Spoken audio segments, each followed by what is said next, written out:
السلام عليكم ورحمة الله. الحمد لله رب العالمين. الصلاة والسلام على أشرف المرسلين وعلى آله وصحبه وسلم. ഒരു മനുഷ്യന് രണ്ട് ശൈത്താനാണ് ഉള്ളത്. ഒന്ന് നന്മകൾ കൊണ്ട് പ്രേരിപ്പിക്കുന്ന ഒരു ശൈത്താനും, രണ്ട് തിന്മകളെ കൊണ്ട് പ്രേരിപ്പിക്കുന്നതായ ഒരു ശൈത്താൻ. ഒരു നല്ല കാര്യം ചെയ്യണമെന്ന് ഉദ്ദേശിക്കുമ്പോൾ അത് പ്രേരിപ്പിക്കുന്നതാണ്. ഒരു മുസ്ലിമായ ശൈത്താനും പിന്നീട് ഒരു തിന്മയെ പ്രേരിപ്പിക്കുന്ന ശൈത്താൻ. അങ്ങനെ നാം അള്ളാഹുവിൻ്റെ തൃപ്തിയിലും പ്രീതിയിലുമായിട്ട് നാം ജീവിക്കുവാൻ നാം ശ്രമിക്കുക. അങ്ങനെ നാം അള്ളാഹുവിൻ്റെ പ്രീതിയിലായിരിക്കണം നാം നമ്മുടെ ലക്ഷ്യം വെക്കേണ്ടത്.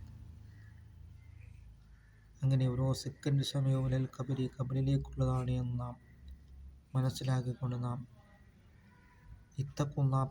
തഖ്വയിൽ അധിഷ്ഠിതമായിട്ട് നാം ജീവിക്കുവാൻ നാം ശ്രമിക്കുക. തഖ്വലില്ലാഹി മദാറു കുല്ലി സഅദതി, അള്ളാഹുവിനെ സൂക്ഷിച്ച് ജീവിക്കുക എന്നുള്ളത് എല്ലാ വിജയത്തിൻ്റെയും അടിസ്ഥാനമാണ് എന്നാണ് മഹാനായ സൈനുദ്ദീൻ മഖ്ദൂം റളിയല്ലാഹു തആല അൻഹു പറഞ്ഞിട്ടുള്ളത്.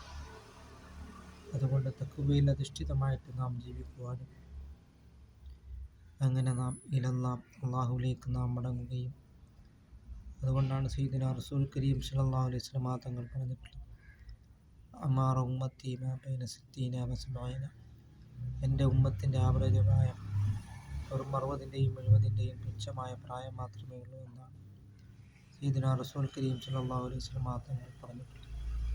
ഈ തുച്ഛമായ പ്രായത്തിലാണ് നാം നിസ്കരിക്കുന്നത്, നോമ്പെടുക്കുന്നത്, ദാനധർമ്മങ്ങളും മറ്റു സൽക്കർമ്മങ്ങളും എല്ലാം ചെയ്യുന്നത് നാം മനസ്സിലാക്കുക. അല്ലാഹു തആല നന്മകൾ ധാരാളം ചെയ്യുവാനുള്ള മഹാസൗഭാഗ്യം അല്ലാഹു തആല നമുക്ക് നൽകുകയും ചെയ്യുമാറാകട്ടെ.